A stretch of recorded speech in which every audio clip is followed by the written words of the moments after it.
जय हिंद। नमस्कार दोस्तों, आज के इस प्रसंग में सुनिए कहानी उस राजा की जो इतिहास में प्रसिद्ध हुआ अपने उस शौक की वजह से, जिस शौक की वजह से उसकी मृत्यु हुई। कहानी है पंजाब प्रांत के पटियाला महाराज सर भूपिंदर सिंह की, जो अपनी वासना और अपने आलीशान हरम के लिए इतिहास में जाने जाते हैं।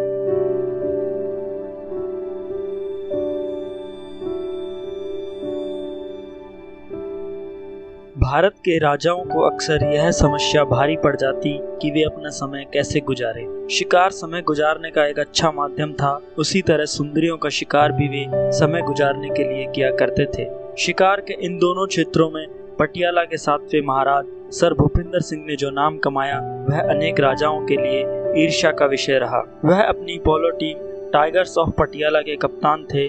दुनिया भर के पोलो मैदानों में इस टीम ने अपने जौहर दिखाए। पदकों और ट्रॉफियों से भूपिंदर सिंह का कमरा भर गया था। कोई आश्चर्य नहीं, क्योंकि जो 500 घोड़े सर भूपिंदर सिंह के पास थे, वे इस धरती पर सर्वश्रेष्ठ गिने जाते थे। अभी मसे भी नहीं भीगी थी कि भूपिंदर सिंह ने अपने उस शौक को सरेआम उजागर कर दिया, जो राजा महाराजाओं पर बेहद शोभायमान होता था। सुंदरियों के मजे। जो जो समय बीता, शिकार और पोलो से ज्यादा शौक उन्हें उन सुंदरियों का चर्राता गया।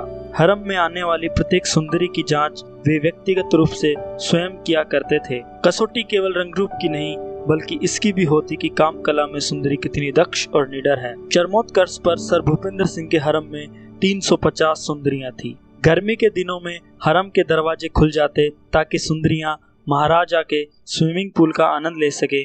शाम का समय होता और महाराजा के आदेशानुसार स्विमिंग पूल के कगार पर अनेक सुंदरियां बैठ जाती और पैरों से उस पानी को छपछपाती रहती, जिसमें बर्फ के बड़े बड़े टुकड़ों के बीच उनके दीर्घकाय महाराजा भी तैर रहे होते। वासना के अपने ज्वालामुखी को शांत करने के लिए महाराजा पटियाला ने एक ऐसा कार्यक्रम जारी किया, जिससे समय समय पर परिवर्तनशील उनकी रुचियों के अनुसार हरम की सुंदरियों को भी नए संस्कार दिए जा सके।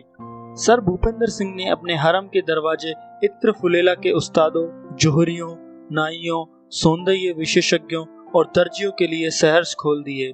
यहाँ तक कि उन्होंने फ्रांसीसी, इंग्लिश और भारतीय प्लास्टिक सर्जनों की एक टीम भी तैयार कर डाली, जिनका काम था महाराजा के प्रिय सुंदरियों के शरीर पर आमूलचूल परिवर्तन करना, जो महाराजा की चंचल रुचि चाहती हो या लंदन की फैशन पत्रिकाओं ने सुझाया हो। अपने राजसी रागरंग को और भी गहरा करने के लिए महाराजा ने हरम के एक हिस्से में जो प्रयोगशाला खुलवाई, उसकी परख नलियों में एक से बढ़कर एक कामोत्तेजक सुगंधों, लेपों, गोलियों और तेलों का उत्पादन होने लगा।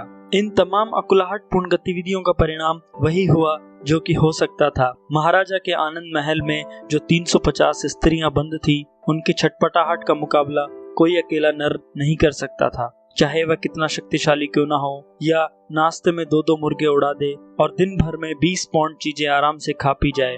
इस शानदार खुराक ने 6 फीट 4 इंच लंबे उस पोलो खिलाड़ी को 300 पाउंड वजन और मस्ती भरी आंखों का उपहार दिया। खिलाड़ी के होठों पर ही वासना और अधिकार की रेखाएं थिरकती महसूस होती।